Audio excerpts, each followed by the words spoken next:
Hey, the Grand Alive. This is Will Bowman and Coffee with Will and Jack Howard. And it's brought to you by Marketplace Family Foods, Valley Realty, Grand Run Hospital, Sea Bright Dentistry, and Northwest Furniture and Mattress. And like I said, I'm here with Jack Howard, who is a Union County Commissioner and a good friend, and we're just going to chat for a few minutes. So thank you for coming in to me and chatting with me today, Zach. It was a pleasure. Wow, I just called you Zach, not Jack. Zach. Can I call you Zach for the rest of this interview? Put Zach on a rack. I don't care. It sounds like a new delicacy. Well, we were just talking about how language is fluid, so you really could be Zach in another universe. Well, the language may be fluid, but I think your tongue is even more fluid. So I'm gonna turn it. What am I going to be by the end of this program? I just ran for 3.5 hours yesterday. That's what I'm telling you. My tongue is still catching up with my feet. Would you run on your tongue? Yes, that's by what I did. By the end of 26.2 miles. It was even more impressive it's because down. of that. Yeah. Well, when you say you have a shoe problem, see, this is why Zach and I. This is why Zach. Bill does this is why all Jack the time. and I are friends. Okay, so I'm going to start the 10-minute. I'm going to start the 10-minute clock, or else we're going to go for an hour. So, thank you for coming in and chatting this. So the thing I wanted to talk to you about, whether or not we actually end up doing that. Oh yeah. So I haven't tried it yet. This is really good coffee. This is Starkey coffee. What a build-up. What am I supposed to say if I hate it? Is there gonna be you can say you hate it. Is there going to be an insipid slurping noise here? I might kick you off my stage, but you know. Well, the aroma's good. I'd like to see you kick me off the stage. Okay. Exert my power over you. You know what? I like strong coffee. Me too. I like this coffee. All right. This is good. I don't have to kick you off my stage. It passed inspection. Okay, so I was a little bit afraid. So you're gonna. Your coffee has a kick. How's yeah, that? it really does. I'm gonna have a little more. So anyway, we're gonna talk about something about. So the thing I really wanted to talk to you about, last week we talked a little bit about the Elgin project that you've been working on. So just so you guys know, Jack, do not know why I'm doing that. Jack has been trying to, that has been working with a group in Elgin to bring a museum, to get a museum of Elgin in Elgin. And it is a project that Jack essentially facilitated, and it stems from, but it's true. You went out, you listened to people, and you interacted with them, and they expressed the desire to you, and you said, how can I help? And so you facilitated the growth of that. The transfer of the property and stuff like that. You know what? When something happens, you usually find, especially in this kind of work, that it happens for a reason, and it almost always happens with somebody back here. Mm-hmm. And one of the worst things that happens in life when you're getting these images of what's happened is the person at the end or the person that might have a platform. They tend to get looked at. I mean, the people in Elgin did this, over the course of years. So never give credit to anybody in the political sphere. Just avoid that like the plague. Okay, that's why I'm making funny faces. So this kind of ties in with what I wanted to talk to you about, because you kind of talked to me a little bit about your philosophy of government as a facilitator and government as a catalyst. And as someone who runs more libertarian, just in my thoughts, I'm not really that political, as a lot of young people aren't, but in my thoughts, I tend to think of things along the libertarian mindset, in that, the private sector, whether that be morals or economics, can do things better, so it should be allowed to do things and will do things better if left to its own devices. I have my own inhibitions about that, but that's not important. This isn't about me, it's about you. But the point Don't worry, I'll turn it around in a second. The point being is that you listed off to me your philosophy of government as facilitator, and I was very impressed by it, as someone who doesn't consider government as someone who is skeptical about government's ability to be able to step in and do real good and that kind of a thing. And I wanted you to kind of talk about your passion for politics and how you view politics in that way, because people didn't get to see that part of the interview. Okay. So tell me, how did you get involved with politics? Because it's obviously something you really care about. I do. And we can do that maybe as a conversation between the two of us, because again, absolutely. It doesn't work for me just to say this is why I like politics. No, sure, absolutely. Yeah. I mean, so even when you reference out or frame out the fact that you're a libertarian, I mean, don't you hate that label? Yes. You're calling yourself a name. Well, exactly. I mean, because my friend Paul Rowan once said that some of the Republicans he knew were some of the most democratic people he knew, and some of the Democrats he knew were some of the most. Some of the Republicans he knew were some of the most liberal people he knew, and some of the Democrats he knew were some of the most conservative. Right. So I totally get what you're saying. And we've seen those demo maps from the 40s, when we've seen people split more and more apart based upon a label, calling themselves Republicans and Democrats.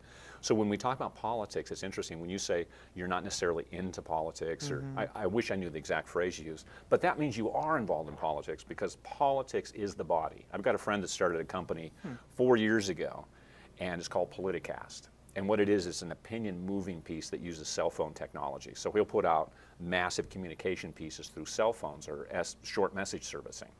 And he helped move the election in 2008 in Florida based upon short message systems. And what amazed me about that was that people could actually be impacted with just a few words of script. You kind of think, geez, that's our politics? Get motivated because you see 6 words show up on your cell phone? The reality is that's politics. When we're communicating something that's important to you, that's politics. When you decide what company to support, that's politics. So the nature of politics has always been all-encompassing. Unfortunately, there's these contradictions. We were talking earlier about it doesn't matter, right? And all these contradictions we live in. One of the truths about politics is the same truth about life or spiritual values or anything that's important, and that is, I think it was Pascal that said, nature abhors a vacuum. Anytime that there's an empty presence or space, something will fill it eventually. That's the nature of human transition. So in politics, there are a continuous series of vacuums. And the more the system begins to break down, the larger those vacuums become, the more unhealthy the system becomes, and the more likely it is for an unhealthy force or an uneven or unintegrated or distorted force to move into that vacuum. And that's why systems break down. It's a sort of disease. In American politics, we've had this wonderful opportunity, because I think we've been God-blessed, to have this frontier to shape us. And people have argued that constantly about the American system of politics, that it really reflects this sense of growing and changing. Look where we are today. We're now in a system where change became a political axiom. It's true. I mean, that's true with But the it's past distorted. election, and that was Obama's Yep. election run. It was what he ran on was change. Yeah. And a lot of young people. Who's against that? Yeah, exactly. And especially young people. Young people love the idea Right. of change because they're very much frustrated with the status quo as it is. People who are Exactly. older, they're settled, they're happy. They're like, I don't want to change. And You so know? what are we looking at in 2016? What's Donald Trump's big message? Make America great again. Which is another phrase for Change. bingo. Yeah, So absolutely. nothing changes, the more it stays the same. So we've got this massive shift. And Trump, I watched the debate last night. He did something fascinating.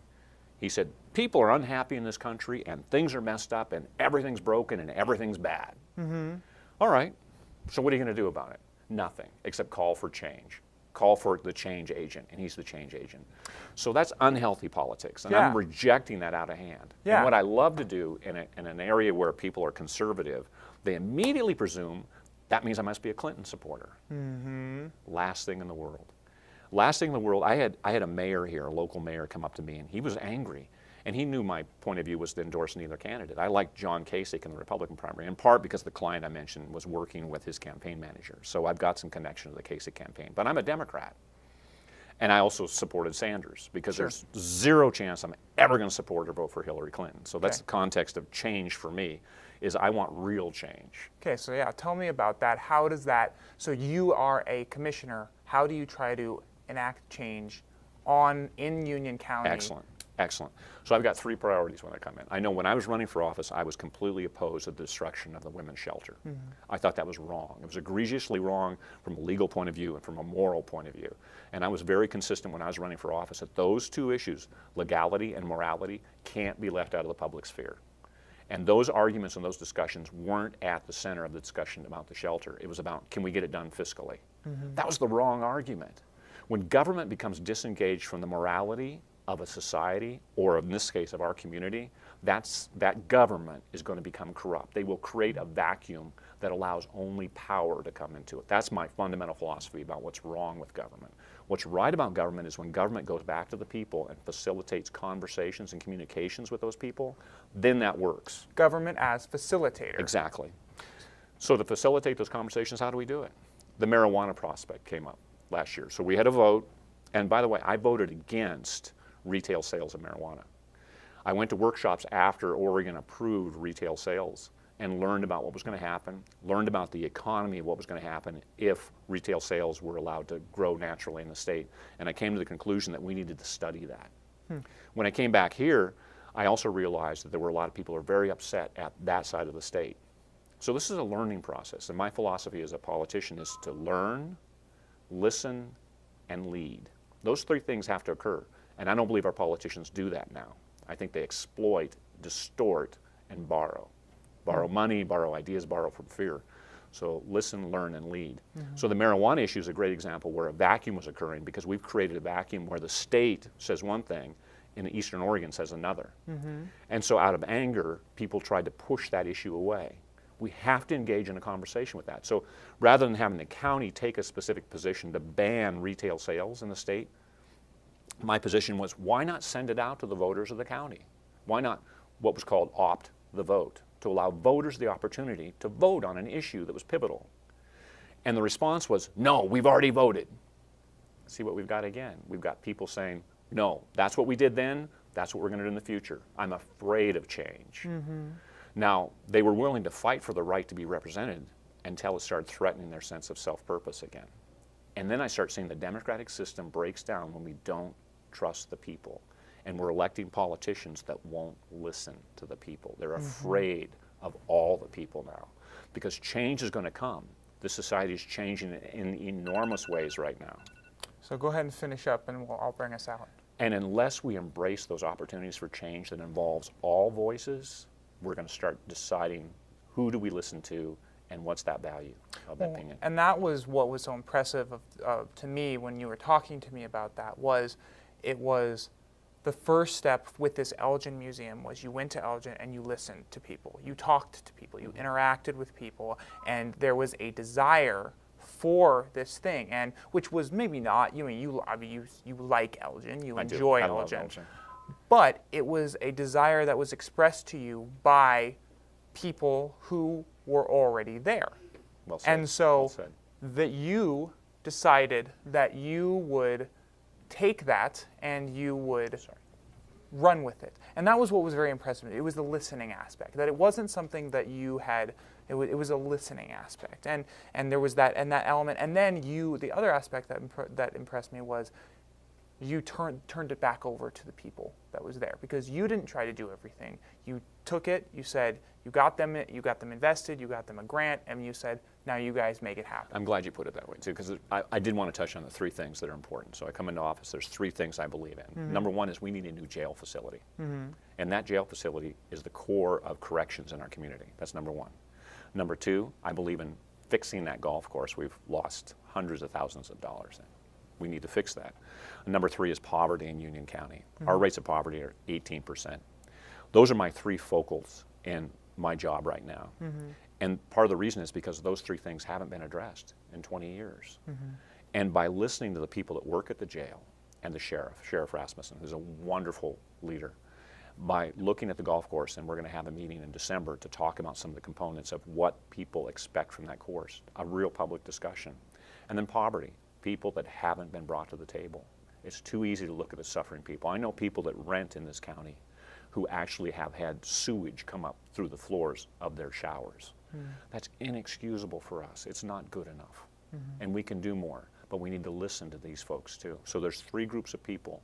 I mean, I've lived in or close to poverty at times in my life.